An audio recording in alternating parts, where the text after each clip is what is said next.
UDFിന്റെ നിരാഹാര സമരം അവസാനിക്കാത്തിടത്തോളം ഇടതുപക്ഷത്തിന് തലവേദനയാണ്. നിയമസഭാ സമ്മേളനം നടക്കുന്ന കാലമായതിനാൽ ഓരോ ദിവസവും വാർത്തകളിൽ സർക്കാരിന്റെ മുഖം തുടിച്ചങ്ങനെ നിൽക്കുമല്ലോ. എന്തായാലും ഉഴവൂർ വിജയന് പണ്ടേ UDFുകാരെ കണ്ടുകൂടാ. അപ്പോൾ പിന്നെ നിരാഹാരം കിടക്കുന്നവരോടുള്ള സമീപനത്തിന്റെ കാര്യം പറയണ്ടല്ലോ. ഈ നിരാഹാര സമരം തന്നെ നാടകമാണ് എന്നാണ് ഉഴവൂർ പറയുന്നത്. എന്നിട്ട് നിസ്സാരമായ കാര്യങ്ങൾ പിണറായി കണ്ടിട്ട് മിണ്ടിയില്ല, അദ്ദേഹം ചിരിച്ചില്ല, അദ്ദേഹം ചർച്ചയ്ക്ക് വിളിച്ചില്ല. എത്രയോ തവണ അദ്ദേഹം പറഞ്ഞതാണ് അസംബ്ലിയിൽ നമുക്ക് പ്രശ്ന പരിഹാരത്തിനായി മുമ്പോട്ട് പോകാം. പക്ഷെ അതൊന്നും സമ്മതിക്കുകയല്ല, പിടിവാശിയാണെങ്കിലും അവരൊരു സമരം ശക്തമായി നടത്തി വരികയാണ്. വിജയത്തിന്റെ തോത് എത്രയായിരിക്കും എന്നിടത്തല്ലേ തർക്കം. ഈ സമരകാലത്തെ പോലീസ് എന്തൊക്കെ ചെയ്തു? അതിനെല്ലാം നിയമസഭയിൽ അവർ ബഹളവും ഉണ്ടാക്കി.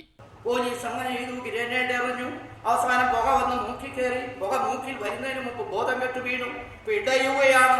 യൂത്ത് കോൺഗ്രസിന്റെ പ്രസിഡന്റ് എന്നൊക്കെയാണ് പത്രങ്ങളിൽ. പുക കാരണം പിടഞ്ഞുകൊണ്ടിരിക്കുകയാണ്. ഞാനൊക്കെ എത്രയോ തവണ പുക കാരണം പിടയാതെ നിന്നിട്ടുണ്ട് അസംബ്ലിയുടെ മുമ്പിൽ.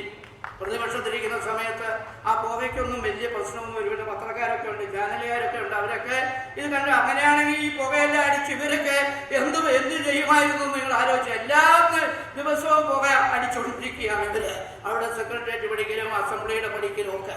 അങ്ങനെ ഒന്നും വലിയ ക്ഷീണമില്ല. പിന്നെ ആസ്മയുടെ അസുഖം ഉണ്ടെങ്കിൽ ചെറിയ പ്രശ്നം വരാം എന്നുള്ളതല്ലാതെ വലിയ ആരോഗ്യ പ്രശ്നവും മരിച്ചു പോകുന്ന സ്ഥിതിയുണ്ട്. ആ അനൂപ് ജേക്കബിനെയൊക്കെ എടുത്തുകൊണ്ട് പോകുന്ന കണ്ടപ്പോൾ എനിക്ക് സങ്കടം തോന്നി. എന്താ സംഭവിക്കാൻ പോകുന്നത്? അത് പെടലിയൊക്കെ ഒടിച്ചിട്ട് നന്നായി അഭിനയിക്കുന്ന നിലയിൽ ഇതാണ് വേണ്ടത്. ജഗദീഷ് ശ്രീകുമാറൊക്കെ ഇരിക്കുന്നത് പോലെ വളരെ കലാപരമായിട്ടിരിക്കുക. ഞാൻ പണ്ടും പറഞ്ഞിട്ടുണ്ട്, അനൂപ് തീരെ മോശമല്ല, നത്തോലി ചെറിയൊരു മീനല്ല എന്ന് പറഞ്ഞ കാര്യമൊക്കെ ഞാൻ ഈ അവസരത്തിൽ ഓർക്കുകയാണ്. എന്തായാലും അദ്ദേഹവും ആശുപത്രിയിലായി. ഇപ്പൊ എല്ലാ ദിവസവും ഓരോരുത്തര് ഘട്ടമായി, അത് സുധീരിന്റെ ഭാഷയാണ്, ആശുപത്രിയിലേക്ക് പോയിക്കൊണ്ടിരിക്കുകയാണ്. നിരാഹാരം കിടക്കുന്നവരല്ലേ ആശുപത്രിയിലേക്ക് മാറുന്നത്? നായകൻ രമേശ് ചെന്നിത്തല അതുപോലെ ഇരിക്കുകയാണ്. നന്നായി ഭക്ഷണവും കഴിച്ച് ശക്തനായി നിൽപ്പാണ്. രമേശിന് മാത്രം ഒരു കുഴപ്പമില്ല, അവൾ ഓരോ ദിവസവും തുടുത്തു വന്നുകൊണ്ടിരിക്കുകയാണ്. അതിന് കുഴപ്പമില്ല, നന്നായി വരണം, അല്ലാതെ മെരിഞ്ഞു പോകണമെന്നൊന്നും എനിക്ക് അഭിപ്രായമില്ല. ഉമ്മൻചാണ്ടിയെ കണ്ടാൽ ഇപ്പം നല്ല സ്റ്റൈലിലാണ് നടക്കുന്നത്. തോറ്റേണ്ടി ഒന്നും ഒരു ക്ഷീണം അദ്ദേഹം പുറത്ത് കാണിക്കുന്നില്ല, അതും നല്ല കാര്യമാണ്. അതിലൊന്നും നമുക്ക് വിരോധമില്ല. മാണിസാർ പിന്നെ പകുതി വരെ നടന്നിട്ട് അദ്ദേഹം തിരിച്ചു പോകും, അതാണ് സമദൂരം. അദ്ദേഹം ആ നിലപാടിലാണ്. കസേരയിലാണെങ്കിലും പകുതി സ്ഥലത്തെ അദ്ദേഹം ഇരിക്കുള്ളൂ, മൊത്തമായിട്ട് അദ്ദേഹം ഇരിക്കില്ല. സ്വാശ്രയ സമരം ആരംഭിക്കുമ്പോൾ UDF ശിഥിലമായി കിടക്കുകയായിരുന്നു. ഈ സമരത്തോടെ മാണി തിരിച്ചു വന്നിട്ടുണ്ട്. ഗ്രൂപ്പും ഇല്ലാതായി, ആകപ്പാടെ ഉഷാറായി. അതുകൊണ്ട് ഇനി സർക്കാരും ഒന്ന് സൂക്ഷിച്ചു നിൽക്കുക.